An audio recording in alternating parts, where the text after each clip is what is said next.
현대인의 미망.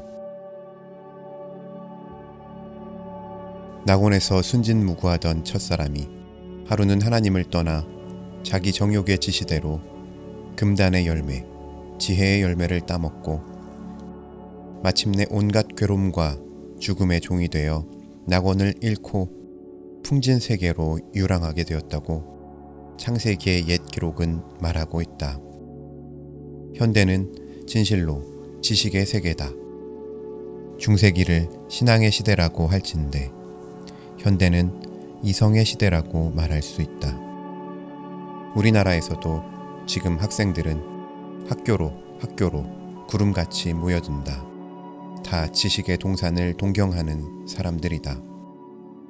알아야 하겠다, 배워야 하겠다고 온갖 곤고를 무릅쓰고 삼순구식의 고행을 감행한다.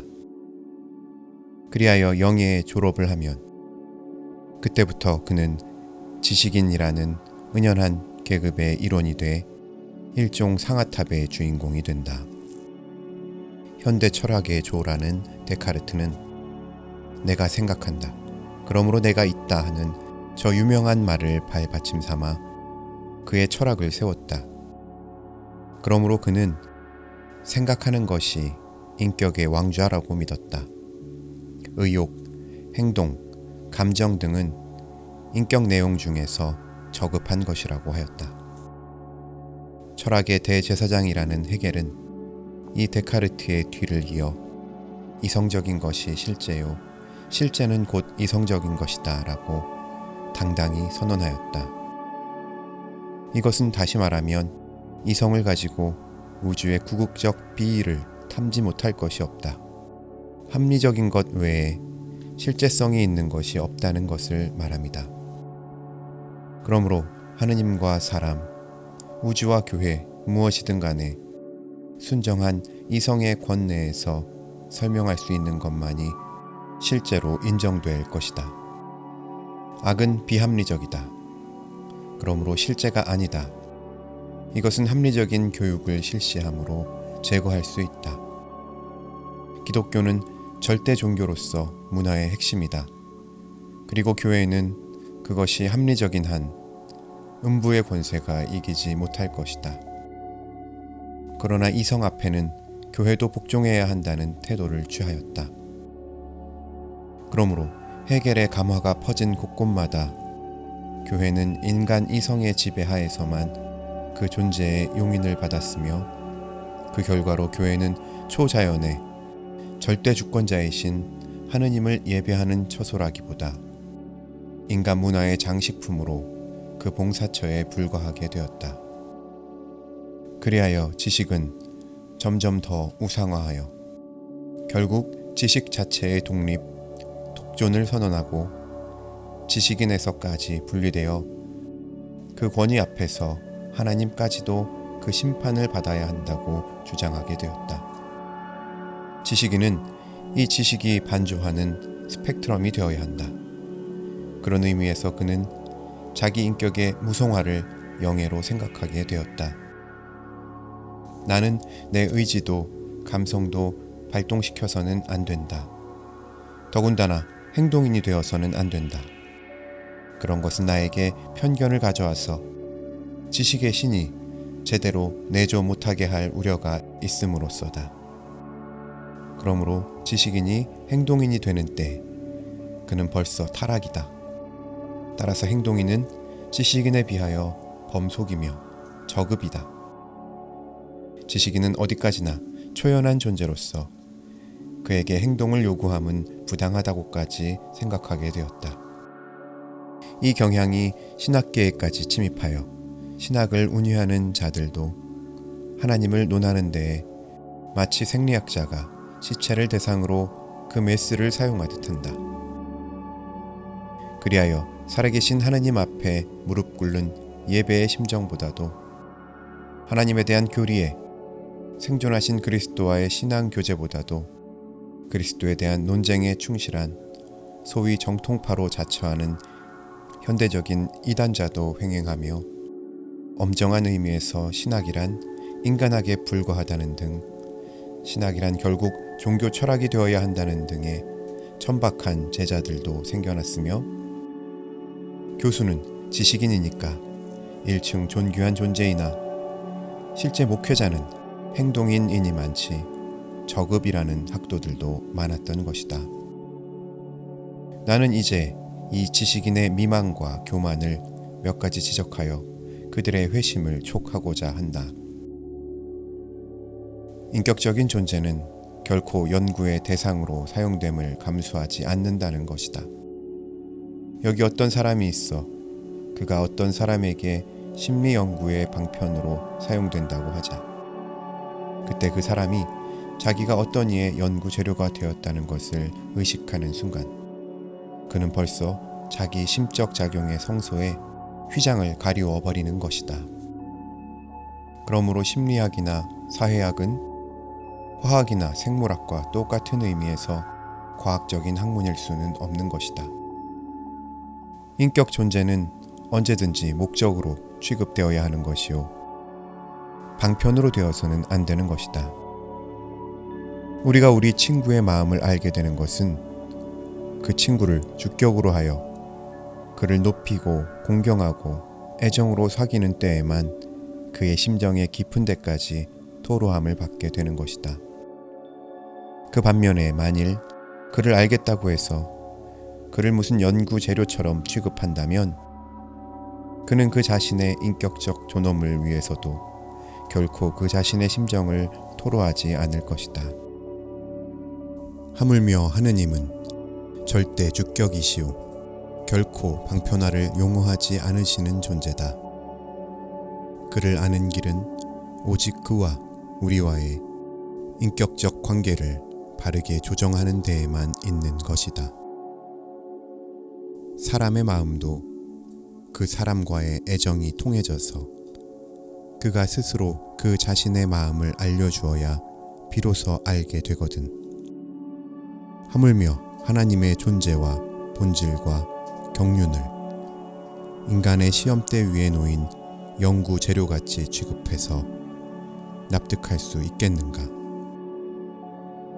다만 그 자신의 계시해 주시는 데에 따라 그의 앞에 믿음으로 나아와 그의 베푸신 속죄의 은총을 받아 칭의의 특권에 참여하고 성령으로 중생하여 자녀의 명분을 얻고 또 성령이 내주하시는 때 비로소 하나님과 그 기뻐하시는 뜻을 분별할 수 있게 되는 것이다. 지식인으로서 하나님이 인간 지식의 저상에 놓여지지 않는다고 해서 하나님의 존재를 부정한다거나 또는 하나님 문제를 불문에 부하려는 태도는 결국 지식의 미망에 붙잡혀 자기 생명이 죽어가는 줄 모르는 어리석은 자임을 알아야 한다. 인간의 이성을 진리 획득의 절대 정확한 권위로 인정하는 것이 둘째 미신이다. 인간은 그 도덕성으로 말미암아 허물어져 있는 이만큼 그의 정신활동 전체가 병들어 있는 것이다. 따라서 그의 이성도 깨어진 유성기판이나 울퉁불퉁한 거울 같아서 거기서 울려나오는 소리, 거기에 비추이는 형상은 그 실체와는 엄청나게 다른 것이 되는 것이다. 도스토예프스키의 말한 바와 같이 사람의 마음에는 소돔과 마돈나가 동거하고 있다.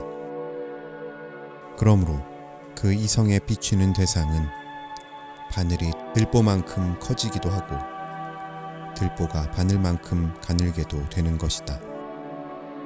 예수님의 말씀에 마음이 깨끗한 자는 복이 있나니 저희가 하나님을 볼 것이요 라고 하신 바와 같이